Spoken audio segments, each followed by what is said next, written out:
მასშტაბური ძალადობრივი და სისხლიანი საპროტესტო აქციების შემდეგ თეირანის ქუჩებში ირანის ხელისუფლების მხარდამჭერები ისლამური რევოლუციის 47 წლისთავის აღსანიშნად შეიკრიბნენ.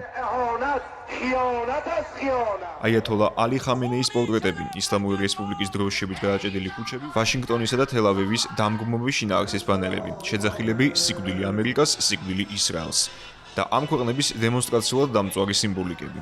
ასეთი იყო 11 თებერვლის შუადღე ირანის დედაქალაქში. თეირანის ცენტრალურ მოედანზე ისლამური რესპუბლიკის უზენაესი ლიდერი არ გამოჩნილა და შესაბამისად არც შეკრებილებისთვის მიუმართავს, თუმცა მისი სათქმელი ქვეყნის პრეზიდენტმა მასუდ პეზეშკიანმა წარმოთქვა.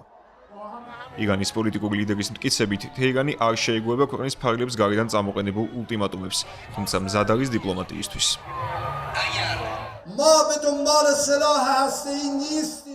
ჩვენ არ მივისწრაფვით ატომური იარაღის ფლობისკენ. არაერთხელ განგვიცხადებია, რომ მზად ვართ ნებისმიერი შემოწმებისთვის. სწორედ ამერიკისა და ევროპის სიტყვებით აგებული უნდობლობის კედელი გვიშლის, მივიყვანოთ მოლაპარაკებების შედეგებამდე. ჩვენი ირანი არ დაიჩოქებს მათი გადაჭარბებული მოთხოვნების წინაშე.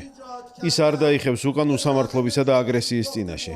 მაგრამ ჩვენი მთელი ძალისხმევით ვატარებთ მოლაპარაკებებს მეზობელ სახელმწიფოებთან და ვმუშაობთ რეგიონში მშვიდობისა და სტაბილურობის უზრუნველსაყოფად. ამ რეგიონის პრობლემების გადაწყვეტა შეუძლიათ მათ, ვინც აქ ცხოვრობს და არა მათ, ვინც შორიდან ჩამოდის. ისლამური რევოლუციის 47 წლისთავზე შეკრებილები რეგიონში მზარდი დაძაბულობის მიზეზად ამერიკის შეერთებულ შტატებს ასახელებენ. ზოგიერთ მათგანს უსაფუძვლო და არასერიოზულიც კი მიაჩნია ვაშინგტონის გაფრთხილებები ან სპარსეთის ყურეში ამერიკული სამხედრო ტექნიკის მობილიზება. ვეთანხმებით მოლაპარაკებებს, თუკი ეროვნული სიამაყე იქნება დაცული, თუკი მას შეეხებიან მზად ვართ მივიღოთ ომი და ვიბრძოლოთ მანამდე, ვიდრე ბოლო არ მოეღება ისრაელსა და ამერიკას, არაფრის არ გვეშინია. ამერიკული სამხედრო დაჯგუფება ბავშვის თამაშს გავს. ისინი ყვირიან და გარტყამთ, მაგრამ არაფრის გაკეთება შეუძლიათ, რადგან ჩვენ ერთიანი ერი ვართ, რომელიც უზენაესი ლიდერის ზურგს უკან დგას და ვიდრე ერთად ვართ, მტერი ვერაფერს შეძლებს.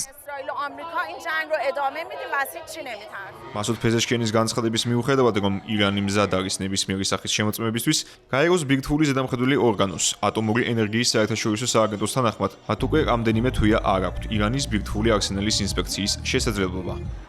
პრეზიდენტის თანამდებობაზე არჩევის დღემდე მასუდ პეზეშკიანი აცხადებდა, რომ ის პროდასალურად იყო განწყობილი და მზად იყო ერთხელ და სამუდამოდ დაესრულებინა ირანისა და ამერიკის შეერთებული შტატების დაძაბული ურთიერთობები.